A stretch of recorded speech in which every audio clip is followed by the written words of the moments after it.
Well, guys, I could just say with me, it's always an adventure. But hey, how you doing? Good to see you again. It's me, Court, Yankee T News. Jason should be along shortly. Alan is away on assignment. And yeah, well, like any good show, we're also working on lining up guests as well.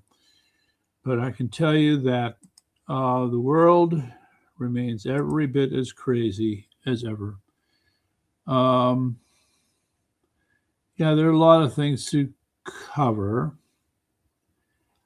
Well, I'll tell you, one thing I heard that kind of got my attention, whoopsie doodle, was it was once again. So Jesse Kelly, with his radio show, brought up the national divorce, the idea that there are irreconcilable differences between the people that we can think of as quote progressives and the rest of us who are more what you might call conservative. And then you even have all those other people in the middle. Okay, I can understand that, but um, I mean, there's just this sense of frustration, and the sense of frustration derives from the fact that, sorry, in my humble opinion, progressives, leftists have continued to drift into ever more extreme positions. And as these positions have become ever more extreme, they have become ever more unreasonable. So here you have a group of people holding on to ideas that you and I look at and say, what are you talking about? Whether it's transgenderism, okay, or what they're doing with DEI and the other things that are happening in education. It's the logic, there is no logic, okay? And then you find if for people who live in Connecticut, we're seeing a legislature that's losing its mind. So much so, by the way, if we didn't know, the Republicans have had to sue the Democrats for their abuse of emergency procedures for legislation. In fact, it is only through the abuse of emergency legislation that they've been able to get this far. So if there is some judge in Connecticut, and I'm skeptical, I'm kind of doubting it, if there is some judge in Connecticut who sees this correctly, these bills could fall apart before their very eyes. But I'm not so convinced that that's going to be happening. Let's see, what's this? Yeah. Okay. So meantime, I want to pick up on I want to pound away on this theme from last night. Okay, it's about Iran. I've brought it up before. The idea that there is a what amounts to an underground war. This is the least discussed part of this. Now, let's hold that thought on the underground war in Iran. There are three other things I need to bring up for your consideration. One has been that, actually four, okay, the first or last as the discovery that yes, China has been trying to send military equipment, essentially, in whole and in part, to Iran. And they tried to get through Hormuz, and that didn't work. So we got news for you, ladies and gentlemen. There are other ways. You're going to love this. Okay, there is a country in the northeast section of Iran. It is called Tajikistan. And in the last month or so, the country of Tajikistan, I wish I had a map here to put this up for you. Tajikistan, goes into the interior, all right, of Middle Asia. They're technically north of Afghanistan, all right. And the country of Tajikistan has basically served as what's the term I'm looking for? It's a place through which shipments just pass through, all right. Tajikistan cannot make a single damn thing. It's a poor country, and they have no capabilities to speak of. But as a transit area is a transit corridor. Maybe that's the word I'm looking for products. Yep, Tajikistan's the winner. There's been a dramatic, and I mean very dramatic, increase of imports going through Tajikistan. And we don't have to think too hard about this. Most of them are coming from China, communist China. Okay, it's not the best route. It has its limits. It's basically some highways through which trucks have to pass, but they got so damn many trucks, it's basically a traffic jam from one end to the other. Okay, but that's how stuff is getting in. Okay, the next one is the Caspian Sea. Again, if we had a map, to the north of Iran, there is the Caspian Sea, and that's shared by a number of other countries, including Russia, I believe. So guess what? Stuff is getting shipped on the Caspian Sea to Iran. Equipment, weapons, you name it. Okay? Now, there's another element to that, the Caspian Sea route, that will totally surprise you because it surprised me. Oh, my goodness. I don't know how to describe this. These are, you can call them laborers, for lack of a better term. But they are, how should I explain this? Think of this as the Iranian equivalent of Amazon Prime, okay? These are guys, it's not delivery trucks, it's these, quote, porters. They will put huge loads on their backs, and they will trek through the most unfriendly. Okay, so welcome to the club, bud. Oh, you already got me live. You're killing me, man. Well, I mean, no, I'm kidding. How long should I wait? I don't know. Yeah, well, anyway, so one or two people have been watching us, at least through YouTube at the moment. Oh, what happened right there? No, you're still here. You're still here. I can't see you. I'm blind, I tell you. Here I am, okay. All right, we're back. And we're going to go, give me a minute. Keep talking. All right, well, yes, so like I said, the Caspian Sea is a route. You have these porters carrying all kinds of stuff. There's over 30,000 of these porters, 30,000. Ready, willing, and able men who are carrying all kinds of apcray through the mountains of Iran. All right? So we may be choking them off in the most important place, but you have these other routes that are still keeping Iran alive in one way or another. So what are we supposed to do? Okay. Well, I think the short answer is obvious. We get to keep up the same pressure that was being kept up before, or we've been doing for the last few days. And I have to tell you, if you've been watching any of the previous broadcasts, I've been all over the lot. I've been very anxious, very concerned, very worried. Now, maybe not so much, all right, because I feel like I understand what's being done and it makes sense. And it's about being patient, okay? Let the system work itself out. They're not getting oil. Nothing is of any substance is moving in and out of the Strait of Hormuz, okay? They have their work cut out for them in terms of clearing the mines, all right? And then, so then there was a note somewhere.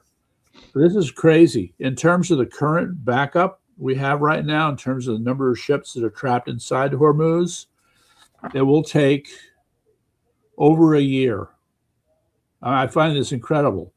A month-long backup turns into over a year of getting it unplugged, so to speak. I find that amazing. That is amazing. Yes. Okay. So that's one claim. Don't know if it's true, but the take-home message is that we've got an opportunity here, and it's just a matter of persisting. And yes, you're going to find that with each failed shipment of oil out of Iran loses approximately 400, depending upon who you're talking to, 300, 400, $500 million. In light of that, in relation to that, remember how during the COVID and the years following, even in actually, I even heard about it when Trump was first elected, I think. Yeah. A backup of cargo ships off the port of Los Angeles. Remember that?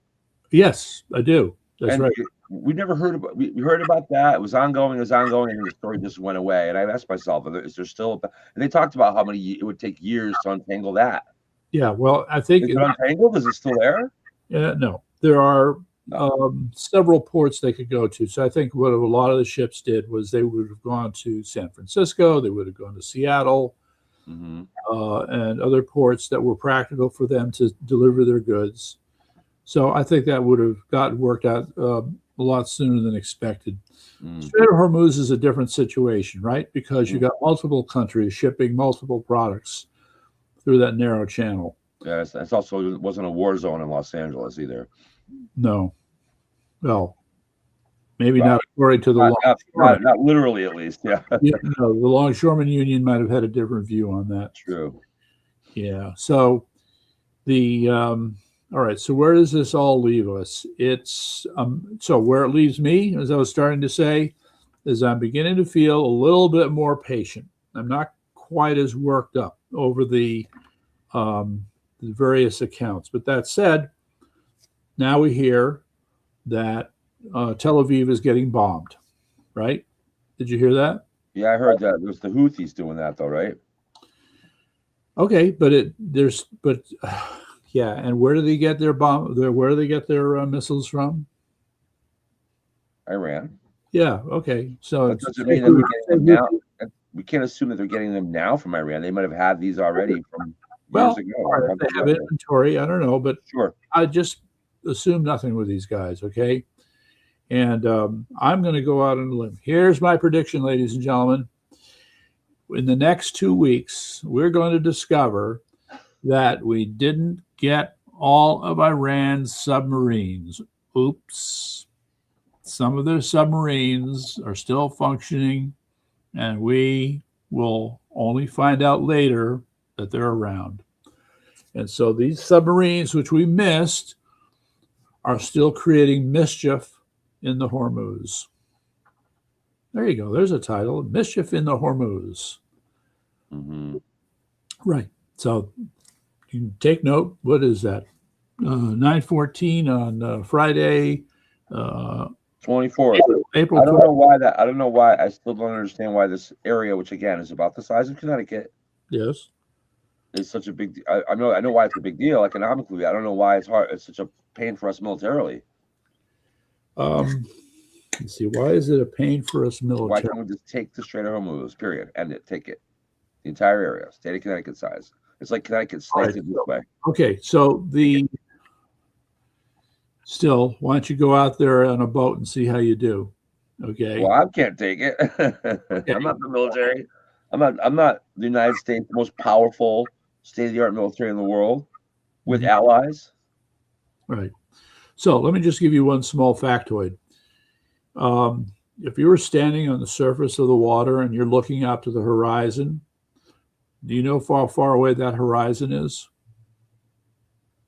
Depending on the weather. I'm just varying distance. Ordinary weather. It's 8 miles. Okay. Mm-hmm. So in other words, you can only see 8 miles out, and then the curvature of the Earth makes it so you can't see past those 8 miles. However, the Earth's not flat like your friends in Greenwich were telling me. I know, dummy. So, but if you climb up a ladder, now it could be 10 miles. Climb higher, it might be 15 miles. Okay, but there's still a limit. And I've given you numbers that are still more narrow than the Strait of Hormuz. Sure. Okay.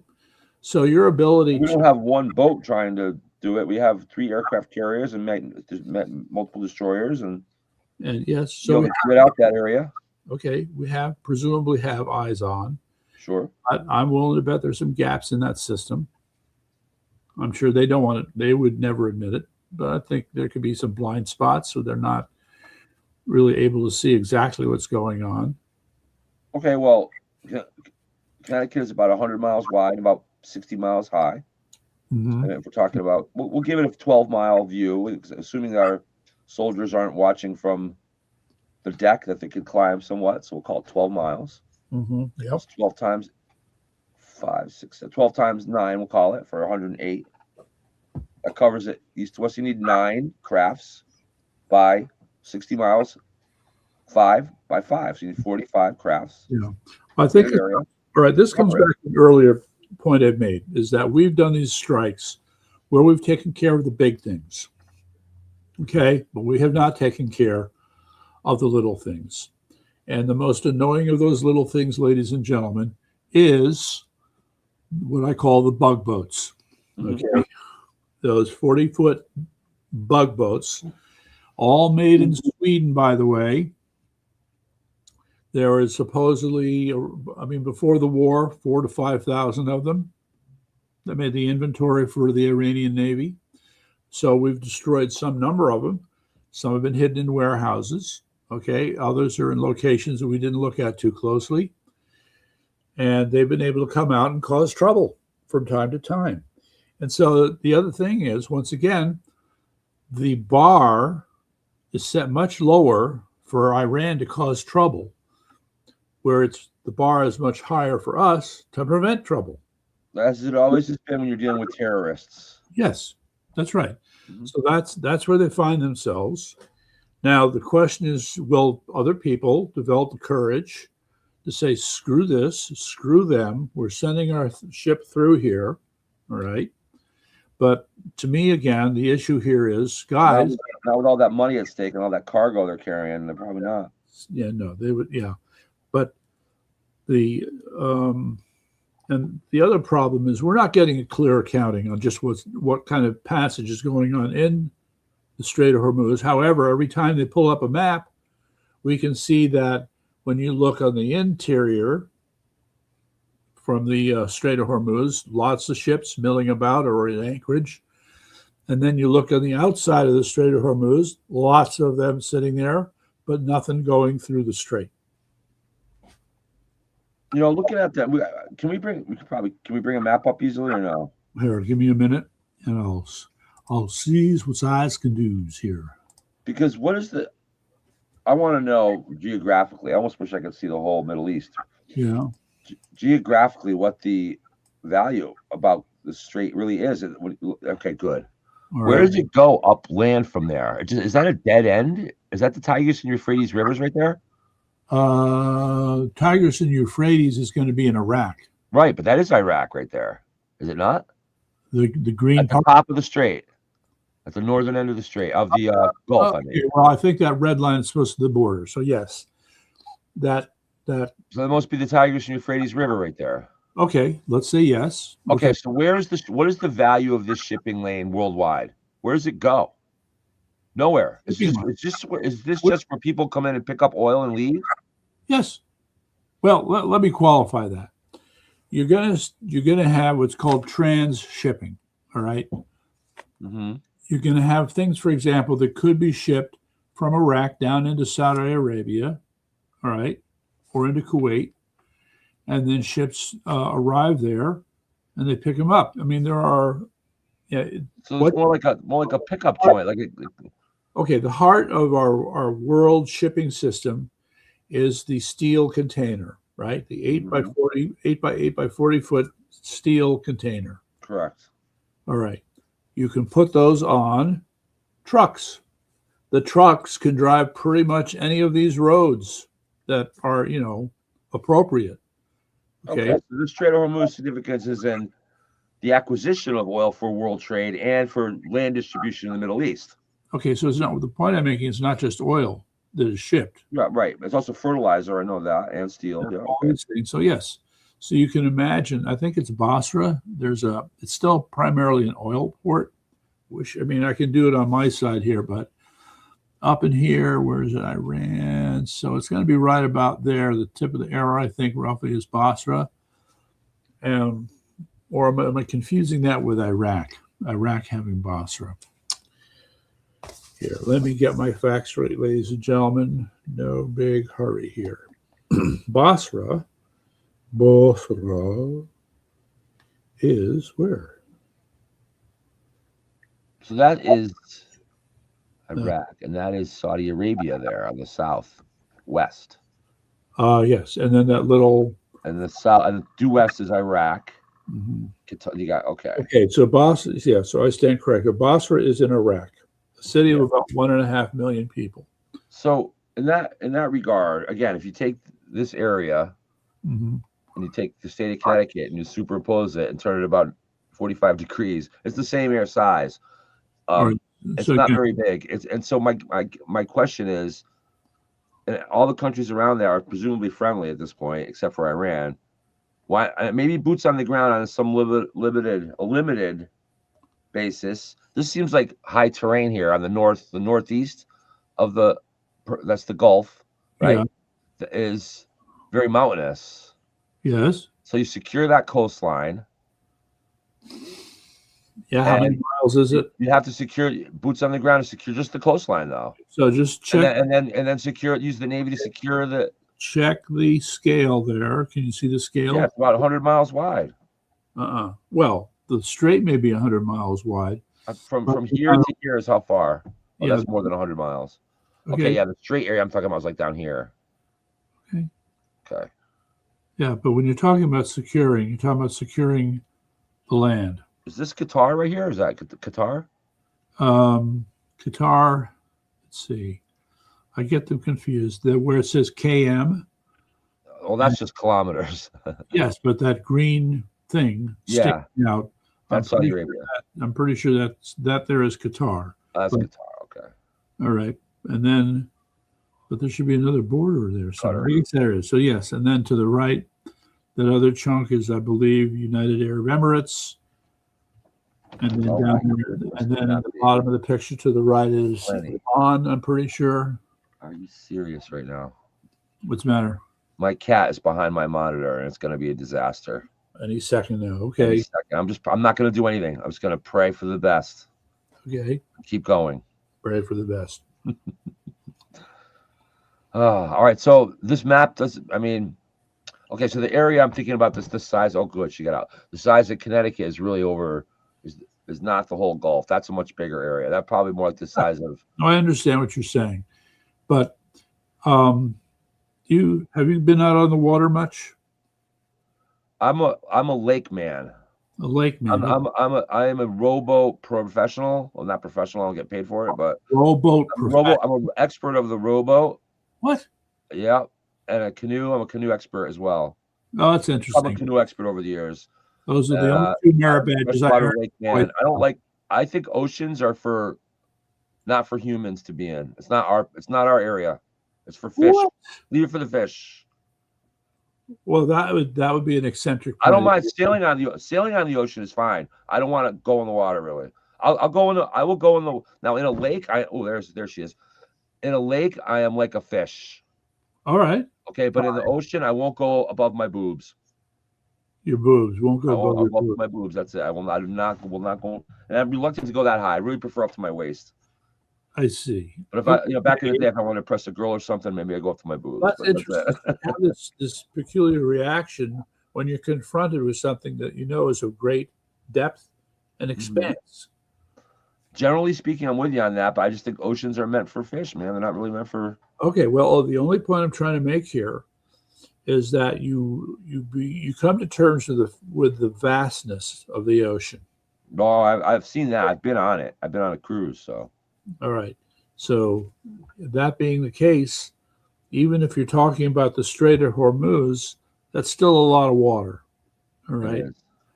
And being able to, quote, control it, patrol it, do interdictions, you need a lot of resources.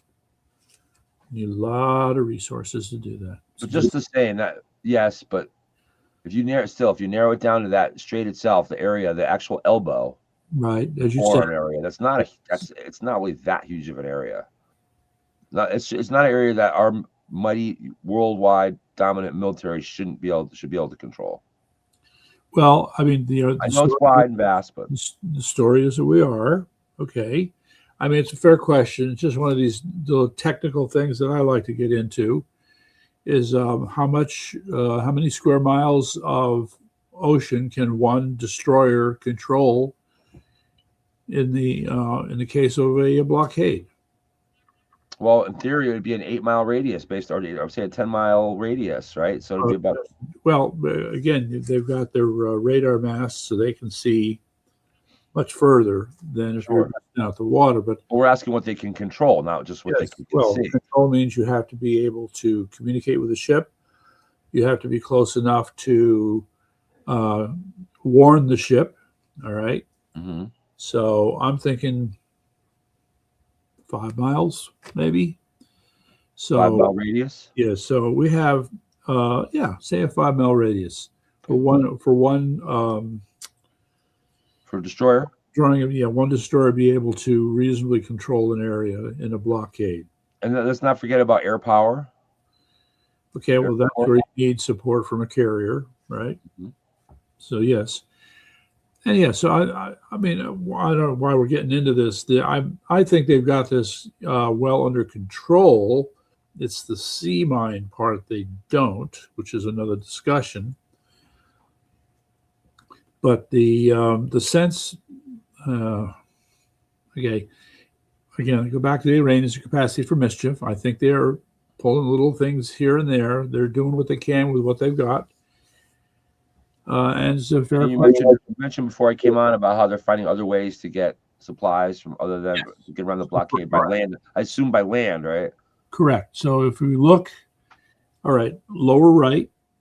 Okay, I mean, you can't see it, I'm sorry, but lower right is Pakistan. Mm-hmm. Next one up is Afghanistan. Mm-hmm. And then I'm pretty sure the next one up there is Tajikistan. Mm-hmm. Kazakhstan, yeah. All right, so I'm not sure what that red line up in the right-hand corner is. Upper right corner. Georgia? No. Georgia's going to be way. See where it says 40 north? Yeah. Yeah, you got to keep going in that direction to find Georgia. Okay. So it's another Istan, something. Some of the Istans. Right. Yeah, so this one is supposedly Tajikistan, and there have been these roads, like we talked about that road, remember? Yeah, we talked about that from Afghanistan as well. If you go, you take where the red line terminates in the Caspian Sea up top there and go over about inch and a half or so. Yeah, so there's a huge city there. It's the second or third largest city. I think it was Madasha or something. We don't have a presence up there, do we? I think there's a good chance we do, and I think there's a good chance that the Mossad are quite busy in that city. Just saying. Right, but I mean, as far as we don't have a blockade going up there, though. No, we don't. No, we can't. This is landlocked, so we don't have any way of getting in there. The Caspian Sea, right? Yeah. Okay. So, but guess what? If I keep going north on the Caspian Sea, what am I going to hit? Ukraine. Russia. Yeah, and Ukraine. No, I don't think Ukraine's the Black Sea, right? Yeah. That's different. Yes. Different. Russia, though, yes. Yeah. Russia's everywhere. All right. So Russia's been supplying Iran through the Caspian Sea. And before you came on, I was talking about the fact that there is what we'll call the Iranian equivalent of Amazon Prime, those delivery trucks. Mm-hmm. So instead of delivery trucks, they have delivery men. It's an army of about 35,000 men who work as porters, who carry stuff. Okay. Because the thing is, again, moving this arrow around here. What do they walk? Yes, that's right. Really? I ain't kidding you. They're like pack animals. We've blown up so many of their trucks. They're walking around with this stuff. Yes. That's amazing. They got the resolve. They got resolve. I can't. Show examples. They carry mattresses. They carry, big screen TVs. They carry the hard life there. That's for sure. It is, but people who live in these areas are somehow able to get modern day conveniences, and these guys deliver them. All right. Well, what else could that same army of porters be doing to help keep the Islamic regime going? Just a question, because I want to remind you again, this mountain up here just below the Caspian Sea is pretty close, relatively close to where Tehran is. It is. Okay. And while I'm on the subject, by the way, there's a story about how the Iranian government drilled a tunnel through that mountain range. that mountain range. Okay, when? Oh, this took several years. I think Oh, in the past. maybe 15 or more years ago. I'm sure they're well prepared. But so the point is, it's opened up a trade route for them on the Caspian Sea. All right. So these are little things. I wonder what our Navy, I know we don't have any boats for the Caspian Sea, but what can our Navy do there? Anything? Do we have portable forces at all? No, Drop little boats from the helicopters in there or whatever? Who knows? Drones? We got drones? I mean, we have to fight it. It's a war. Okay, well, the problem here is we haven't got any international waterways. All right. Yeah. That every country has some claim on some portion of the Caspian Sea.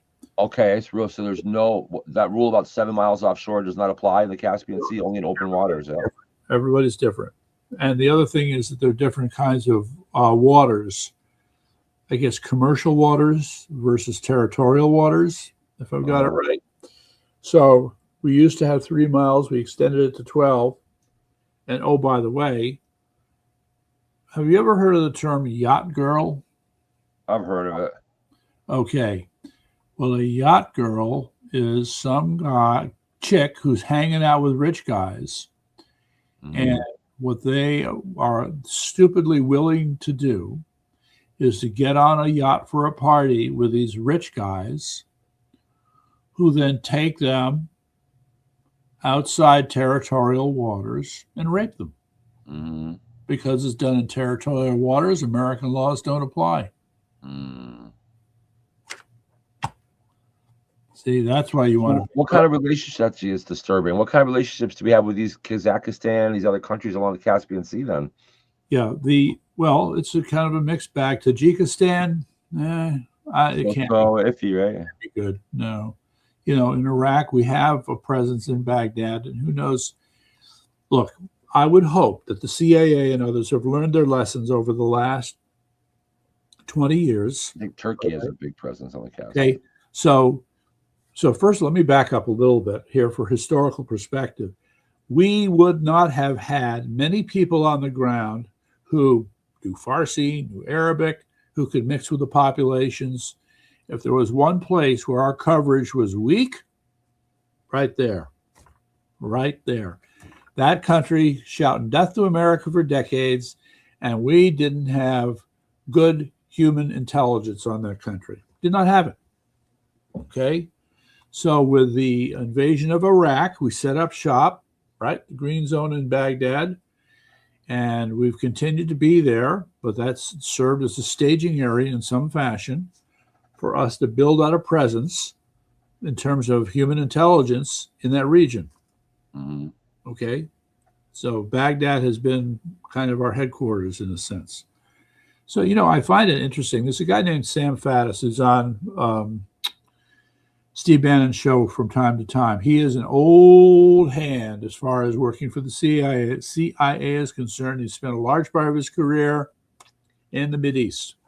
Mm-hmm. And he will tell you that he has more than once encountered these badasses in Iran eye to eye. Okay? And so if anybody has a direct personal understanding of a people that have cultural values diametrically opposed to yours, who hate you and want to kill you, yet somehow you're able to sit there and hold a conversation with them, Sam Faddis is the guy. So whenever, and I'll tell you, he is very skeptical about the idea of boots on the ground in Iran. Well, the idea of sitting down and negotiating a deal with these people is also extremely skeptical. If I'm embraced. Given that we have this set of bad options, I think it's pretty clear that I'm becoming to appreciate more and more that President Trump has made the best choice, the one that is the least costly to America and the one that has the most pressure on Iran. Okay. The economic blockade is what you refer to? Yes. So both the economic blockade and the ship blockade. Yeah. So those are the things to do instead of putting boots on the ground. All right. And now the other thing, I wish I could show this to you. Oh my God. This is the thing that should make everybody go, holy crap. Do you have any idea how busy the Air Force is? Yeah, I do. I have some idea. They have been running shipments on airplanes nonstop. Okay, from America to Iraq and to Syria and other places. It's crazy. So, Shipping what though? Shipping supplies? are you ready for my crack? Meals on Wheels again for the military? What's going on? That's a good one. All right. Meals on Wheels for Iran. Meals on Wheels for mullahs. There you go. Jeez. The Air Force Meals on Wheels Department. Yeah. Here, let me just check. Anybody saying anything? No, seriously. What are they shipping? Okay. They're not talking, but I'll give you two possibilities. Possibility number one is we're reloading. Yeah. Okay. But here is possibility number two. And the reason I bring it up is because they ain't letting up. The amount of shipping that's going on by air is off the charts. So let me plant this one for you. There will be a carefully executed plan to support an armed resistance, which will, wait for it, happen very quickly. Mm-hmm. All right. So I'm trying to imagine what to coordinate something like that, the logistics to make something like that work.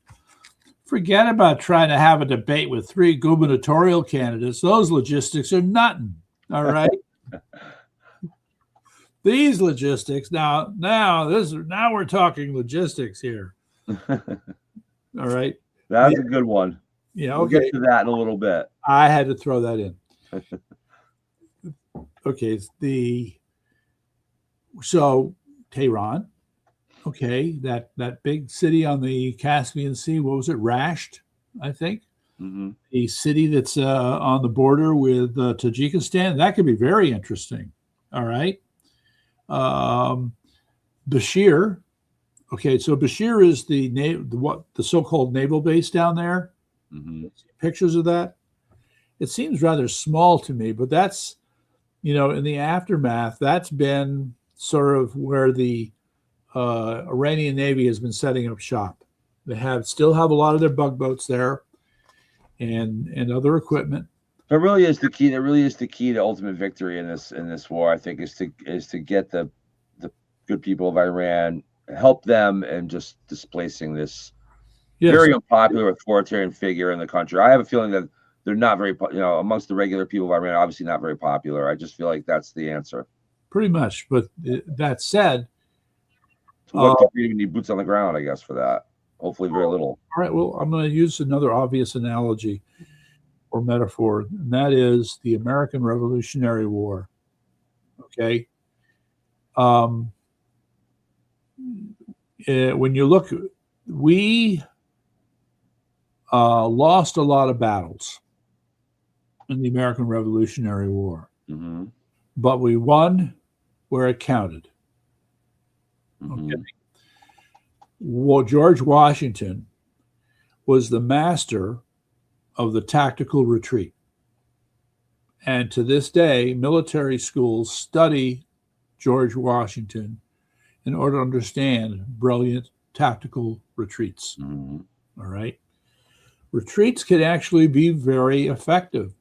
In South Carolina, General Nathaniel Greene, George Washington's number 2, kept leading the British Army on a merry chase through the swamps of South Carolina. A lot of people think the Patriot movie was based on a fictional version, more of a layman's fictional version of Greenberg. No, that was Marion Fox. No, okay. Marion, I can't. But no, he was called Swamp. The nickname was Swamp Fox. That's what that was about. Okay. But what Swamp Fox is doing? Same area though, the same area. They were, I guess, coordinating with each other. This is an interesting question. I mean, how much did they communicate with each other? But Yeah, no, quote, Swamp Fox was just that, operating out of the swamps, harassing the troops. Yeah. Okay, whereas Green had regular, Regular Continental Army, right? right, and kept, so they would make the army chase them, wearing them down, using up their resources, and they would have to, raid all these farms to get what they need, and their own supply lines weren't able to keep up with what was going on, and all of that, bit by bit, weakened the British. Yeah. And then there was finally a battle, the name of which escapes me, but I think that might have been the one that was in the Patriot movie. And when the British lost that one, that is when Cornwallis said, "Screw this. I've got a great idea. We're going to go to Yorktown." Yeah. Yeah. How did that work out? Okay, but it's important to understand that even though the British had seen the South, see, the other part is that they had expected the loyalists in South Carolina to rise up and defend them. And that's what I was just about to say. What if the British had decided to invest their resources in pumping up the Tories, which, by the way, a lot of people believe the Tories did outnumber in terms of, the rank and file people. Most of them, just like today, they didn't want to get involved and they wanted to stay loyal to the crown, and either Tories or just apathy was the majority rule there. It was the smaller number of patriots that won the fight for us. And so maybe the British would have been better served to do what we're about to do, hopefully with Iran, is to just help solidify a Tory army, essentially, which would be what we're looking for, people that are loyal to the Western world, to a free world, essentially. Yeah. We're the good guys. The only difference is we're the good guys this time. Yeah. All right. Well, that's the difference. The strategy is the same, but we are the good guys. We're the good guys. Whatever you say, Jason. Look, we're going for self-determination, constitutional government, Republican government. That's good. All right. That mullah living. Thank you. It's a mistake to think that inside every other person on this planet is someone who loves democracy, who's trying to get out. I didn't say that, but I'm going to agree with what Rush Limbaugh says, though. Which is freedom is burning at the heart of something about it is at the heart of the human spirit. Freedom is at the heart of every human spirit, even if they're not aware of it, even if they don't know anything else. Yeah. You might go to try and take an abused child out of his abusive home, and he may not want to leave because he doesn't know any different. Okay. So it's the same thing. Just because they don't believe in democracy doesn't mean that if they ever get to see it, they're going to go, "Oh, this is better." All right. So I would point out there's an old saying. I'll just change this up a little bit. Instead of saying freedom, we'll say liberty. And it said that the price of liberty is eternal vigilance. So in other words, great, you yearn for this liberty, but once you have it, you have to protect it. And you do, but that's what we have. That's what we have a military for. There are those. Once you have a free society like we do, you have those that are inclined to want to protect it, and that's what we call our military. And not every American, like if you go back to when our society before it was infiltrated by these pigs in the 80s and 70s so much. In my youth, most people could live a free life of liberty and not have to be at constant vigilance or constant. So yes, we as a nation we have to be on constant vigilance. That doesn't mean every man, woman, and child have to feel that way all the time. Everything we're saying here, by the way, does apply to Iran. It does. All right. And that said, again, I think there's a group calling themselves the Immortal Guards, who are supposedly some form of resistance in Iran, but we don't see much of them. So here's the thing. Did someone try to someone threw poison on the minister or something the other day? Was that foreign minister? There are two things. So you had Prince Pahlavi in Berlin walking down the street, and some kid was able to sneak up from behind and penetrate what so-called security had. And then he sprayed some kind of orange paint on Pahlavi's clothes. Right. Okay, so that was what that was. Yes. Meantime, back in Iran, yes, as the story goes, approximately 100 of those crappy, rotten, awful thugs called the Basij, Basij, were poisoned, and some of them died. Thank God. Okay, but it begs the question, though: how did they get poisoned? Somebody was being careless. Somebody on the inside. Okay, and how do you think that makes the besieged think? Now they're kind of going, "Ooh, we better watch what we're eating around here." Mm-hmm. Okay, well, look forward to the next trick, which is you won't get poisoned; you'll get sprayed with something Mm-hmm. you don't expect. So this is the kind of thing where you can cause confusion.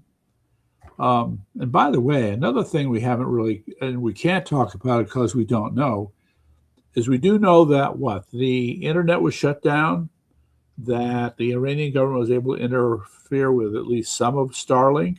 Mm-hmm. I don't think they've been able to jam it. Yeah, my understanding is they can't jam it. They've been going in and just arresting and taking them and seizing them everywhere, though. Okay. The devices. That's where the battle is. Which kind of gets you so far. Okay. So it's possible there are a number of people who are courageous enough within Iran to continue to do what it takes to communicate. Mm-hmm. Because for them to really stage any kind of uprising, communication is absolutely crucial. Absolutely. So without that, so I'm trying to figure out how this would work under what we'll call de minimis conditions. The CIA has got to have something going on in Iran. We've got to be. Yeah. Satellite radios or some other such thing. Yes. So to a degree, but you still need human intelligence. Well, yes, but the suggestion from somebody was that throughout this whole conflict. Now, all right. Before I make that statement, yes, it's true. The CIA did distribute thousands upon thousands of leaflets, mm-hmm. encouraging them to spy on their government, mm-hmm. Become involved in fighting the Islamic regime. Correct. Thousands upon thousands. I would say that the CIA in short order has set up a rather vast secret network of people who are feeding information to them as they're trying to, get these resistance groups ready, such as it is. So while the military loads and economic blockade continues, that's a three-pronged attack. Yeah, so that's just it. There's a lot that I believe is happening, quote, behind the scenes, underground, which we will only find out about this, when they're ready to go or after the fact. Yeah, I think because I think fundamental regime change is necessary to win this thing. Yeah. No, where else do you go with this? Yep. I find it odd. So there's this guy, Mark Simone on WOR. And so they have this clip that they play when they're promoting a show where he's talking about Iran. Mm-hmm. And, he says, well, something will work out with the peace deal. And if nothing works out with a peace deal, we really don't have any other choice than to, quote, get rid of the IRGC. All right. I think those things. I don't think there is a peace deal, really. No. So what? They're not gonna negotiate in good faith. I mean, that. All right. So then, what this leaves us with is going to be the ugly process of eliminating these guys. Now, as I pointed, so we look again at this map. So Iran is subdivided into 31 districts. However, you want to take that map and subdivide it into 31 districts. And then within each of those districts, they have a certain number of the IRGC troops. Okay. Now, the problem is, where's the Quds force? Where's the besieged guys? There's quite a spread. We get two ways. There's two things. We get intel. We use this network to get intel on the locations of these troops as much as we can so we can knock them out, blow them up, number one. And secondly, we continue to foment discord and confusion. Mm-hmm. And interfighting amongst the troops and demoralizing them where they are. Right. So, all right. So how do I want to? I go back to we're talking without saying it. We're talking about the underground war in Iran. Yes.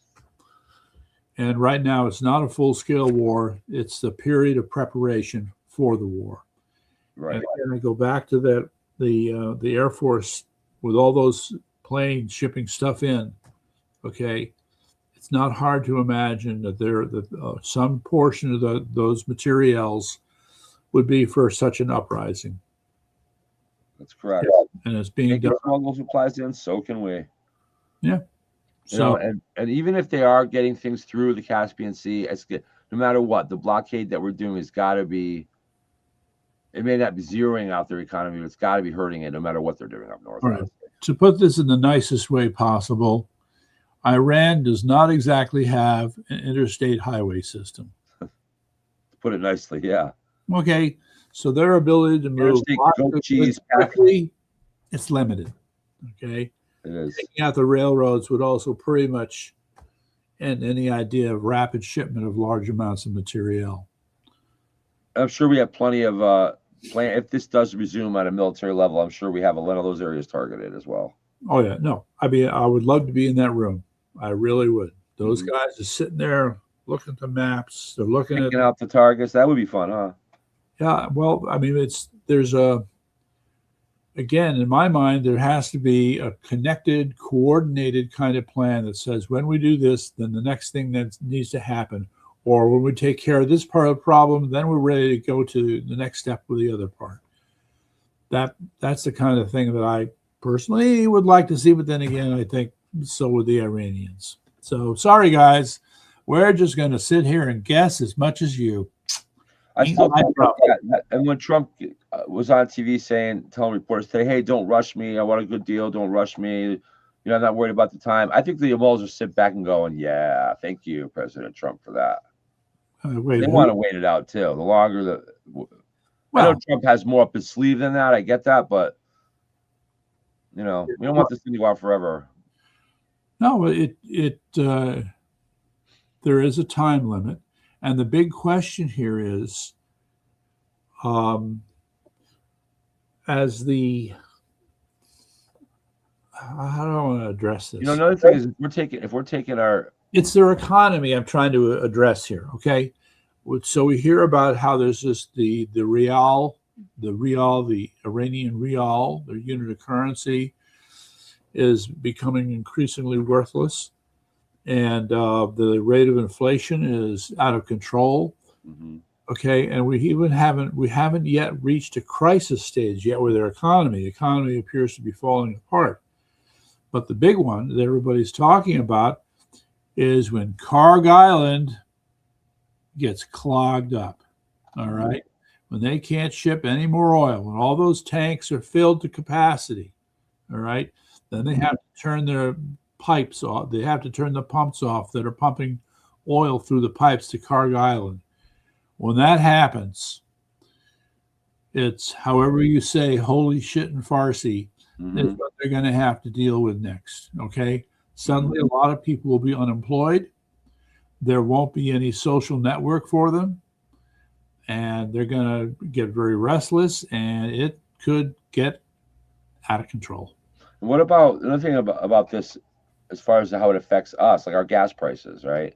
They've spiked because of this. Yes. And in theory, though, yes, people are asking the question, well, we've supposedly ramped up our own domestic oil production, and why should that affect us? Well, I understand why, because we're pumping up our natural gas production, but it has to be refined into usable oil. That takes time. Yes. A year to year and a half, my understanding is. That would set the stage for, by 2027, for our prices to come down, regardless of what happens here. Well, I don't know about that because... Well, if our domestic oil production is so good, better than ever, we're number one in the world. I never turned this light on here. And they want to buy, Trump says everyone wants to buy from us. Then why can't we, the Gulf of America, become the new Gulf of Persian Gulf? Why can't that become the new Persian Gulf? I'm sorry, why can't who become the new? Why can't the Gulf of America ultimately become the new Strait of Hormuz and Persian Gulf? Because we're the ones that are going to be producing the most usable oil. They're all lining up to buy from us. So, well, yeah, the heck with this area. Then we should be at a point a year from now, at the most, where we can. Here's another tidbit. Reportedly, Europe only has about 5 or 6 weeks of jet fuel left. I heard that. we could sell jet fuel, can't we? Yes, we can. All right, then we're open for business. Coming over, right. you two-faced Exactly. Europeans, you. Yeah. So wow. They've always been I'm over there in Europe. here looking at these things. So I think the problem is when you hold certain beliefs, when you have certain so-called political objectives, and they're wrong-headed, and they're going to get you into trouble, but you still hold on to those political objectives anyway. This is kind of where the EU seems to be. Maybe right? this is where we should digress for just a little bit, because I do only have a few minutes left. Yes. I want to make an analogy about what we're talking. You just talked right here, and I want to shift it into New England sports. How about that? You couldn't help yourself. I couldn't help myself. Well, all right. The Red Sox. Okay, well, This is sports. This is sport. This is sports, but it ties into what we're talking about. Okay, but if you're going to bring that up, we have to bring up Bambino's curse. Yeah, that's over. That's old news. Okay, but guess what? The Mets have the Mamdani curse. Oh, I've heard. They did win a game finally yesterday, though. Yeah, two games against the Twins, but last place is where they're headed. Yeah, I'll say they'll never win. They'll never be in a playoff game as long as that commie is. Well, okay, guys, this is what you get for allowing the mayor to pose with Mr. and Mrs. Met. Sorry, too bad. You. Right, not just the mayor, but the commie mayor. Right. Now, the Red Sox find themselves in a position, and I don't want to use the word Nazis or Hitler related to this, but there's an analogy to be made. Yes. The Red Sox have to the worst start they've had. They're 9-16 now. I think they're losing tonight too. I don't really know, but I think they're losing tonight. Oh God! And it's the worst start they've had in 30 years. And what astonishes me is Boston is a very left-wing place. Yes. And I think the fans mostly are starting to agree with me more and more. But the entire Red Sox organization and a lot of fans around it are in a groupthink mentality of let's never blame the manager, no matter what. Isn't this kind of what you've been saying for a long time now? Yeah, and I want to get now, but it's really coming to a head at this point. Well, I'm not going to read it. I don't want to bore people who aren't into sports here, but I'm going to say this. All the signs, I'll give you one example. All the signs of the way the Red Sox have performed over the last 8 years under this manager point factually to him being the problem. And I'll just give you one. For 3 years in a row, the Red Sox have led the league in errors. The worst defense. For how long? 3 years in a row. 3 years in a row. The worst defense in baseball 3 years in a row. And this year they're off to a start similar. I see. Okay. Now that's a direct sign that's a direct indication of poor conditioning, poor management, poor training. Okay. Okay.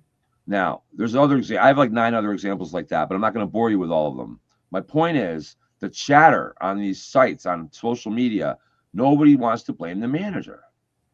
No matter what, I will go on and criticize the manager and name these 9, 10 reasons why the manager's got to go. All factual things. And they say, well, it's not the manager. He doesn't play. It's the players. They're blaming the players. And guess who else blames the players? The manager. Cora, who will never hold himself accountable for anything. The man has no take signs. He runs everything by numbers. He's very lazy as a manager. And reflects on the team who wanted to achieve. And here's the thing that kicks me the most. Yeah. A lot of fans are starting to recognize it, but the team administration and all the employees of the team and all the people close to the team, they're in complete denial. How can you blame the manager? They don't understand how I blame the manager. And I ask them, at what point do you blame a manager? That's the question I have here. At what point do you blame the manager? So there is what they're saying is no manager should ever be fired. Managers get fired all the time. Yes, but according to these people, the manager should never be blamed. And well, they're in our own world because I repeat, managers get fired all the time. Another thing is, I'm going to say it. Nobody wants to be called a racist in this country because one of the things, the way that people want to take down this country, one of their strategies is if anybody says anything you disagree with, if anybody tries to challenge your Marxist philosophy, you call them a racist. And that will scare them away from arguing back. Nobody wants to be called a racist. Well, that's called psychological warfare. And that's what's happening with the Red Sox. Alex Cora is Puerto Rican. Nobody wants to question the Puerto Rican guy. What? Yeah, Puerto that's, Rican guy. that's what it is. It's this inherent, and no one wants to be called a racist because Alex Cora is a Puerto Rican guy. And I like Alex Cora; he's a nice guy, How but long has he been the manager? he's been the manager since 2018, I believe. So Get that's this: they yeah. did win the World Series 1 year under Alex Cora in 2018. All You right. know why? Because they cheated. I don't know if you remember that, but they got caught cheating using video to steal, using video technology to steal. Oh yeah. I remember that. And he got fired for it. They brought him back the next year during the COVID until they brought him back. So this dude is not a good manager. He's probably a great guy to have a brew with, and the players like him, even though he throws them under the bus. And my point is, this is where it connects with politics. Ben Proto, right? Absolute lazy, terrible saboteur, but nobody wants to question him. Nobody wants to say anything. Nobody wants to really bring it up. Nobody wants to call him to the carpet for it. Even though the team, our Republican Party in Connecticut, loses and underachieves, nobody wants to blame the head. Oh, it's not Ben's fault. Well, not Same so thing. fast. Not so fast. There was that meme. The meme. What Yes. meme? Okay. The meme shows Ben Proto standing with Aaron, both with huge smiles on their face. Mm-hmm. And the meme was, smile if you don't like to debate. Right. That's right. Okay. That's pretty good. That's a beautiful thing. So I guess what we have is this. It happens with baseball teams, and it happens with political parties too, where everyone just wants to be part of the club and think they're on the inside and everything's cool, and and just nobody wants to look at facts. Live Legionnaires 3 years in a row. Do you know the court for the first time this year in baseball? They're using a computer and cameras you can challenge balls and strike calls. Sure. It's called the ABS system. Yes. The Minnesota Twins, there's a couple other teams that have used it like 70 or 80 times and have had 50, 60 calls overturned in their favor. You know how many times the Red Sox have even used it? How many? Like 30, like a third of all the other teams. Okay. And they just don't take advantage of it. We're being schooled on balls and strikes in every game because for whatever reason, we're not managing. Again, bad sign of management. We don't have a clear policy of how to handle it. A pitcher or a catcher or a batter can challenge. You get up to 2 per game. We're not utilizing the system effectively. That's what a good manager does. We're not doing it because Alex Cora is too lazy. He doesn't want to bother with it. So he probably just told the team, hey, go for it, man. I suggest you submit a letter to the editor to what's the main rag in newspaper? The Boston Globe? Yeah, to the Globe. Or the other Herald, is it? Boston Herald? Boston Herald? No, I think it's the Globe now. I don't have time. I have to use my mouth. I'm going to do it on social media. I'm too busy to write letters. Well, but don't you see the analogy? Do you see where the analogy works, though? The groupthink, this nobody wants to look at the actual results on the way the Republican Party's failed over and over and over in Connecticut. The way they overachieve over. Nobody wants to look at the real reasons why. And really act on those reasons. Okay, here's the problem, sir.